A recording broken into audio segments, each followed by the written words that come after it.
Assalamualaikum warahmatullahi wabarakatuh. Saya dari kelompok 6, atas nama Lutfia Mumtazia, NIM belakang 063, akan merepresentasikan artikel UAS kami yang berjudul tentang analisis reduplikasi dalam media online tentang kebijakan Deddy Mulyadi terhadap siswa yang bermasalah. Dalam artikel kami mencantumkan abstrak, yakni dengan berisi penelitian ini bertujuan untuk mengidentifikasikan jenis-jenis serta makna reduplikasi yang ada dalam pemberitaan kebijakan Deddy Mulyadi terhadap siswa yang bermasalah. Metode yang digunakan dalam penelitian artikel ini adalah metode kualitatif. Sumber data utama berasal dari berita sosial media. Untuk mengumpulkan data digunakan teknik membaca, menyimak, dan juga mencatat. Sedangkan analisis data dilakukan melalui langkah-langkah identifikasi, klarifikasi, deskripsi, dan interpretasi terhadap pemberitaan kebijakan Deddy Mulyadi terhadap siswa yang bermasalah.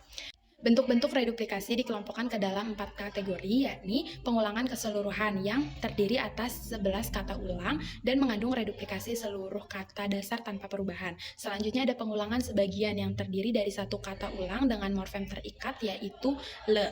Terus selanjutnya ada pengulangan yang dipadukan dengan proses afiksasi. Terdapat 5 kata ulang yang mengandung morfem terikat, yakni ada ber, ter, an, dan juga nya. Selanjutnya yang keempat ada pengulangan yang melibatkan perubahan fonem atau bunyi, dan terdapat 3 kata ulang. Bentuk-bentuk pengulangan kata dasar yang berbeda ini menimbulkan makna yang berbeda pula dalam kata ulang yang terdapat dalam pemberitaan kebijakan Deddy Mulyadi terhadap siswa yang bermasalah. Pendahuluan dalam artikel ini yakni bahasa berfungsi sebagai alat komunikasi, pemahaman, perluasan wawasan, serta identitas diri. Dan morfologi mempelajari bentuk kata dan proses pembentukannya, termasuk reduplikasi sebagai alat pembentukan kata secara keseluruhan atau sebagian dengan atau tanpa variasi fonem dan afiks. Selanjutnya, media online memanfaatkan bahasa singkat dan mudah dipahami dengan karakteristik hemat kata dan komunikatif untuk penyebaran informasi secara cepat. Dan penelitian ini memfokuskan pada reduplikasi utuh yang paling banyak digunakan dalam berita media online menggunakan data dari CNN Indonesia, Komparan, Tempo, Detik, Kompas, dan juga Tribun News pada Juni 2024. Hasil kajian ini menunjukkan bahwa reduplikasi berperan penting dalam efisiensi bahasa jurnalistik di media online agar tetap informatif dan mudah dipahami oleh masyarakat. Metode penelitian dalam artikel ini menggunakan penelitian yang bersifat kualitatif deskriptif dan menghasilkan data berupa kata-kata yang diperoleh dari media online, dan menggunakan metode morfologi untuk menganalisis kata reduplikasi utuh pada berita online, dan juga teknik pengumpulan data menggunakan reduksi data, penyajian data, dan analisis. Analisis isi digunakan untuk mengidentifikasikan dan menganalisis isi pesan komunikasi secara sistematis, objektif, dan dapat diulang dan juga secara valid. Dan teknik yang digunakan adalah membaca dokumentasi, pencatatan, dan penomoran data dari CNN, Indonesia, Kumparan, Tempo, Tribun, Detik, Kompas, dan News pada Juni 2020. Berdasarkan hasil penelitian dari 6 media online dengan total 21 kata reduplikasi, dengan 2 kata dari masing-masing jenis reduplikasi akan dibahas kecuali pengulangan sebagian, dikarenakan hanya menemukan satu kata reduplikasi pada jenis reduplikasi pengulangan sebagian untuk digunakan dalam penelitian. Selanjutnya ada tabel analisis reduplikasi pada pemberitaan kebijakan Deddy Mulyadi terhadap siswa. Yang pertama ada pengulangan seluruh. Terdapat kata reduplikasi yaitu orang-orang, teman-teman, siswa-siswa, kasus-kasus, perilaku-perilaku, hari-hari, baik-baik, ibu-ibu, pagi-pagi, dan tempat-tempat. Terdapat sebuah morfem bebas yang diulang.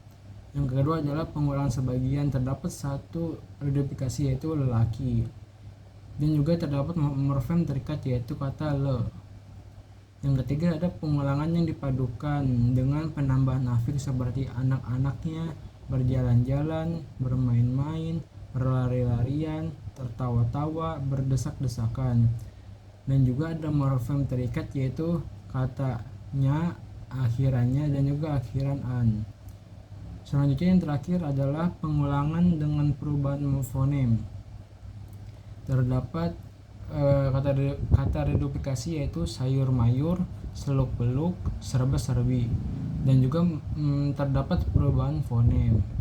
Nah, yang terakhir adalah kesimpulan. Jadi kesimpulan dari penelitian ini adalah bahwa reduplikasi dalam berita online yang membahas kebijakan Deddy Mulyadi menunjukkan variasi bentuk yang kaya, mulai dari dwilingga utuh, salin suara, afiksal, hingga reduplikasi dengan perubahan fonem. Bentuk yang paling dominan adalah dwilingga utuh yang berfungsi untuk menekankan jumlah jamak, intensitas, dan kekhasan makna.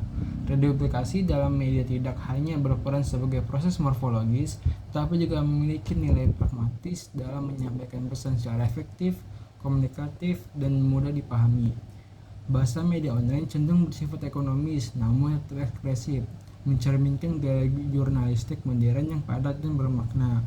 Pendekatan morfologis dan teknik analisis isi dalam penelitian ini terbukti efektif dalam menggambarkan bentuk dan makna reduplikasi dalam konteks wacana.